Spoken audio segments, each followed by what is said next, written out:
राज्यामध्ये महिला उमेदवारांच्या लढतीची अधिक चर्चा रंगू लागली आहे। लोकसभा निवडणुकीच्या 5व्या आणि महाराष्ट्रातल्या शेवटच्या टप्प्याचं मतदान 20 मेला होणार आहे।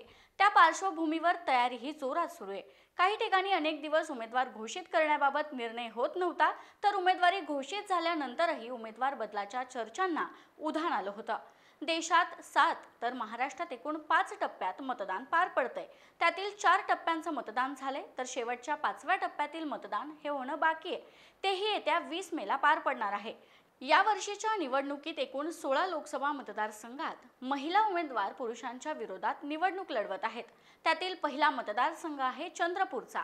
या मतदारसंघात काँग्रेसच्या प्रतिभा धानोरकर भाजपचे सुधीर मुनगंटीवार यांच्या विरोधात निवडणुकीच्या रिंगणात आहेत।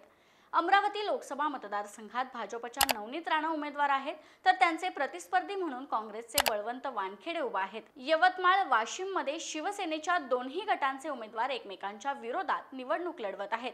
इथून शिंदेच्या शिवसेनेच्या राजश्री पाटील उमेदवार आहेत, तर त्यांच्या विरोधात ठाकरेंच्या शिवसेनेतून संजय देशमुख उभे आहेत। सोलापूर लोकसभा मतदारसंघात काँग्रेसच्या प्रणिती शिंदे यांच्या विरुद्ध भाजपचे राम सातपुते अशी लढत होतीये। त्यानंतर धाराशिव लोकसभा मतदारसंघात अजित पवारांच्या राष्ट्रवादीतून अर्चना पाटील रिंगणात आहेत, तर त्यांना उद्धव ठाकरेंच्या शिवसेनेतून ओमप्रकाश राजे निंबाळकर यांचं आव्हान आहे। शिर्डीमधून वंचित बहुजन आघाडीच्या उत्कर्षा रुपवते यांच्या विरोधात ठाकरेंच्या शिवसेनेचे भाऊसाहेब वागचौरे आणि शिंदेच्या शिवसेनेचे सदाशिव लोखंडे अशी तिरंगी लढत होतीये। बीडमध्ये सर्वाधिक चुरशीची लढाई असून तिथे भाजपच्या तिकिटावर पंकजा मुंडे उभा आहेत, तर त्यांच्या विरोधात राष्ट्रवादी काँग्रेस शरदचंद्र पवार पक्षातून बजरंग सोनवणे रिंगणात आहेत। रावेर लोकसभा मतदारसंघातून भाजपच्या रक्षा खडसे यांच्या विरोधात राष्ट्रवादी काँग्रेस शरदचंद्र पवार पक्षातून श्रीराम पाटील यांना तिकीट देण्यात आले। सैन्य आणि क्रीडा क्षेत्रात करिअर करायचे? नेताजी सुभाषचंद्र बोस सैनिकी निवासी शाळा पुणे।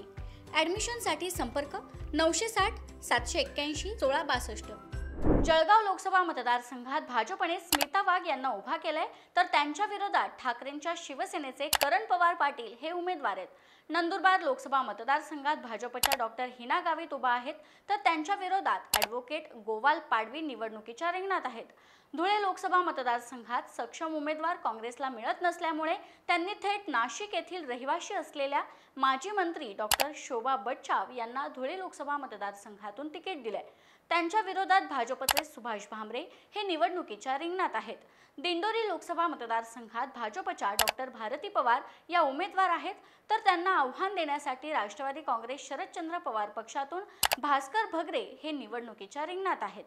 डॉक्टर भारती पवार या केंद्रात आरोग्य राज्यमंत्री देखील आहेत।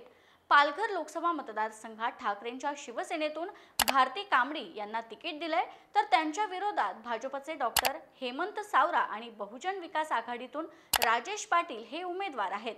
इथंही तिहेरी लढत होतीये। कल्याणमधून मुख्य लढत दोन्ही शिवसेनेच्या नेत्यांमध्ये होतीये। इथून ठाकरेंच्या शिवसेनेतून वैशाली दरेकर राणे या उमेदवार आहेत, तर त्यांना आव्हान देण्यासाठी मुख्यमंत्री एकनाथ शिंदे यांचे पुत्र श्रीकांत शिंदे उभा आहेत। उत्तर मध्य मुंबई लोकसभा मतदारसंघातून काँग्रेसच्या वर्षा गायकवाड यांना तिकीट दिले, तर त्यांच्या विरोधात भाजपने ॲडव्होकेट उज्ज्वल निकम यांना उमेदवारी दिली आहे। दक्षिण मुंबई लोकसभा मतदारसंघातून शिंदेच्या शिवसेनेतून यामिनी जाधव उभा आहेत, तर त्यांना ठाकरेंच्या शिवसेनेतून अरविंद सावंत यांचं आव्हान आहे। या सर्व महिला निवडणुकीच्या मैदानात आहेत आणि त्या कुठेही कमी न पडता राजकीयदृष्ट्या सक्षमपणे प्रचार करत आहेत। यापैकी 19 एप्रिलला पहिल्या टप्प्यातील चंद्रपूर, 26 एप्रिलला दुसऱ्या टप्प्यातील अमरावती आणि यवतमाळ वाशिम, 7 मेला तिसऱ्या टप्प्यातील सोलापूर आणि धाराशिव, 13 मेला चौथ्या टप्प्यातील शिर्डी, बीड, रावेर, जळगाव आणि नंदुरबार या सर्व लोकसभा मतदारसंघातील मतदान पार पडले। आता 20 मे रोजी 5व्या टप्प्यात धुळे, दिंडोरी, पालघर, कल्याण, उत्तर मध्य मुंबई आणि दक्षिण मुंबई लोकसभा मतदारसंघाचे मतदान होणार आहे। या लोकसभा निवडणुकीचा निकाल 4 जूनला जाहीर होणार असून या 16 लोकसभा मतदारसंघांपैकी किती महिला संसदेत जनतेची बाजू मांडण्यासाठी पोहोचतात याकडे सगळ्यांचं लक्ष लागून आहे। तुम्हाला या रणरागिणींविषयी काय वाटतं ते कमेंट करून नक्की सांगा। व्हिडिओ आवडला असेल तर लाईक करा आणि अशाच आणखी नवनवीन व्हिडिओसाठी फॉर द पीपल न्यूजला सबस्क्राईब करायला विसरू नका। धन्यवाद।